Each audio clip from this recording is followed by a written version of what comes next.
नमस्कार, मी पंजाब डक. आज आहे 6 जून 2026. आजच्यानं फक्त एक दिवस शेतीचे कामं करायला शिल्लक आहे. आजचा दिवस आहे, कारण की 48 तासामध्ये महाराष्ट्रामध्ये काय होणार आहे, दक्षिण महाराष्ट्राकडं बऱ्याच भागामध्ये मान्सून दाखल होणार आहे, म्हणून हा अंदाज लक्षात यायचा. राज्यातल्या सर्व शेतकऱ्याला सांगू इच्छितो की मी नेपाळमध्ये होतो त्या ठिकाणाहून देखील मी एक अंदाज सांगितला होता की 7 जून ते 14 जूनच्या दरम्यान मान्सूनचा पाऊस येणार आहे आणि शेतकऱ्याच्या पेरण्या होतील आणि लागवडीत देखील होतील, म्हणून हे अंदाज दिला होता. आणि तीच परिस्थिती आता आहे. 7 जूनपासून ते 14 जूनपर्यंत राज्यात दररोज महाराष्ट्रामध्ये दररोज वेगवेगळ्या भागामध्ये मान्सून दाखल होईल आणि जिथं जिथं ज्यांची ओल भरपूर जाईल, एकीत ओल जाईल, त्यांची मात्र पेरणी सुरू होईल. पण कापसाच्या लागवडी देखील होतील, म्हणून हा अंदाज लक्षात यायचा.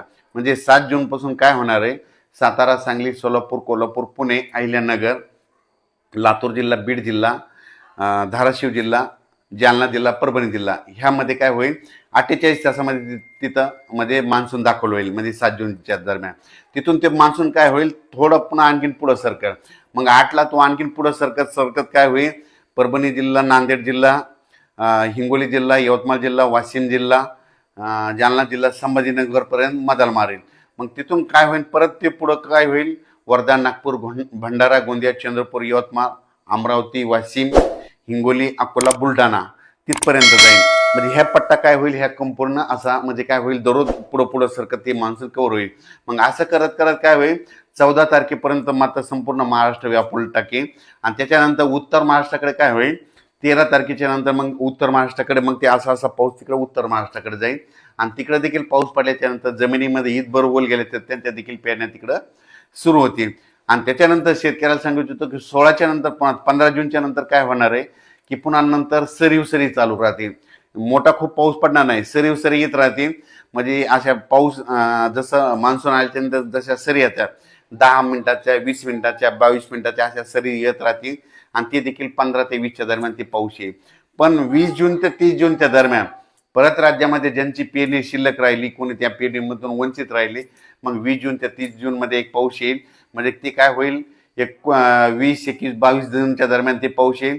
त्याच्यामध्ये काही जणांच्या शेतकऱ्याच्या पेरण्या होतील, लागवड होतील. आणि 25 ते 29 जूनमध्ये जे पाऊस येईल त्याच्यामध्ये देखील शेतकऱ्याच्या काही लागवडी होतील. आणि त्याच्यातून जर काही शेतकरी उरले तर 10 जुलै ते 15 जुलैमध्ये एक पाऊस येणार आहे. 10 जुलै ते 15 जुलैमध्ये दरवर्षी महाराष्ट्रात पाऊस पडतो. आणि त्याच्यामध्ये राहिलेल्या ज्यांच्याकडे वापसा नसली त्यांच्या पेरण्या होतील, म्हणून हे अंदाज लक्षात यायचा. शेतकऱ्याला सांगू इच्छितो, तुम्ही काय करा, काल देखील आमच्या गावाला खूप पाऊस पडला. आमच्या परभणी जिल्ह्यात झाला, बीड जिल्ह्यात सगळीकडे जवळपास अहिल्यानगर बऱ्याच भागामध्ये पाऊस पडला. आम्हाला आतापर्यंत 2 पाऊस झाले, पण आमच्या गावची ओल आतापर्यंत फक्त 6 बोट गेली. पण आम्ही आता पेरणी आता सध्या करणार नाही. ज्या दिवशी आम्ही समजा ईदभर ओल जाईल त्यादिवशी मी देखील स्वतः निर्णय घेतो आणि मी देखील पोरतो आणि मी तुम्हाला त्याच्या व्हिडिओमध्ये दाखवणारच आहे. पण महाराष्ट्रातल्या शेतकऱ्याला सांगू इच्छितो, पेरणी करताना निर्णय स्वतः घ्यायचा, जमिनीची ओल तपासायची. जर ओल भरपूर गेली तर पेरणीचा निर्णय स्वतः घ्यायचा. धन्यवाद. आज देखील आमच्या गावामध्ये जवळपास आमचं गुगळी धामणगाव आहे, जवळपास 5,500 हेक्टर जमीन आहे. तर जवळपास अर्ध्या गावाच्या लोकांनी जवळपास धूळ पेरणी केलेली. आणि मी देखील आज करणार आहे, त्याचा व्हिडिओ तुम्हाला दाखवणार आहे. मी कापसाची धूळ पेरणी करणार आहे, कारण की मला माहिती आहे आमच्या गावाला पाऊस येणार आहे, म्हणून मी स्वतः डेअरिंग करणार आहे. तसंच आमच्या गावानं लावले, आमच्या बाजूच्या गावानं देखील धूळ पेरण्या केलेल्या आहेत. दरवर्षी आम्ही करतो, आमच्या सक्सेस होतात. म्हणून पण राज्यामध्ये काय झालं की बऱ्याच प्रसारमाध्यमातून म्हणले की यावर्षी दुष्काळ पडणार आहे आणि पाऊस पडणार नाही असं म्हणतात. शेतकऱ्याला सांगू इच्छितो, घाबरू नका. यावर्षी शेतकरी हिताचा पाऊस पडणार आहे. पेरण्या जूनमध्ये होणार आहेत. जूनच्या म्हणजे या जून महिन्यात काही होणार आहेत आणि 15 जुलैच्या आत काही जणांच्या होणार आहेत. म्हणून यावर्षी पेरणीसाठी पाऊस चांगला आहे आणि यावर्षी पिकाला लागेल तसा पाऊस पडणार आहे. जूनमध्ये पेरणीचा पाऊस होईल, जुलैमध्ये थोडा जास्त पाऊस पडेल, ऑगस्टला थोडा कमी राहील. पण सप्टेंबर ऑक्टोबरमध्ये असा पाऊस पडेल धुमाकूळ घालेल. काही काही जे मोठे मोठे धरण तळे ते 2-2, 3-3 दिवसामध्ये पाऊस पडल्याच्यानंतर त्याची ती रिकव्हरी होऊन जाईल आणि त्या तळ्यात देखील पाणी येईल, म्हणून हे देखील सांगू इच्छितो. मान्सूनचा पाऊस कसा असतो तुम्हाला सांगतो. मान्सून आता आपल्या इथं तळ कोकणात आज दाखल होईल जवळपास. तिथून आल्याच्या नंतर ते डायरेक्ट काय होतं, मुंबईकडे जातं, मुंबईहून असं महाराष्ट्रात येतो. पण यावेळेस तसं व्हायला नाही.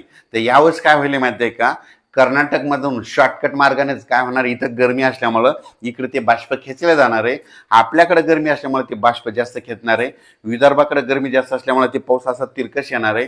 मग त्याच्यामध्ये कर्नाटकला मात्र खूप मुसळधार पाऊस होईल, तिकडं अतिवृष्टी होईल. तेलंगणात देखील तशीच परिस्थिती राहते, त्यांनी देखील अंदाज लक्षात येतात. पण कर्नाटक आणि तेलंगणाच्या बाजूला जे महाराष्ट्रातले जिल्हे आहेत, मग त्याच्यामध्ये सांगली जिल्हा, कोल्हापूर जिल्हा, सातारा जिल्हा, धाराशिव जिल्हा, सोलापूर जिल्हा, बीड जिल्हा, लातूर जिल्हा, नांदेड जिल्हा, यवतमाळ जिल्हा, चंद्रपूर, वर्धा, नागपूर ह्या पट्ट्यामध्ये मात्र जास्त मान्सूनचा सुरुवातीला जास्त पाऊस पडणार आहे, म्हणून हे अंदाज लक्षात. दरवर्षी बीड जिल्ह्याला कमी पाऊस पडतो, पण ह्या वर्षी मात्र बीड जिल्ह्याची पेरणी चांगली लवकर होणार आहे. बीडचे कडाष्टी जे भाग आहे, म्हणजे कडाष्टी दोन ते परिसर, कर्जत ते असा पट्टा अहिल्यानगरकडे जाणारा, तिथं दरवर्षी दुष्काळ राहतो. पण यावर्षी काय होणार आहे, तिथं पाऊस म्हणजे शॉर्टकट मार्गाने पाऊस येत असल्यामुळे तिथं देखील त्यांना पाऊस पडणार आहे. अहिल्यानगरला दरवर्षी पाऊस कमी पडतो, पण यावर्षी या 7 जून ते 14 मध्येच अहिल्यानगर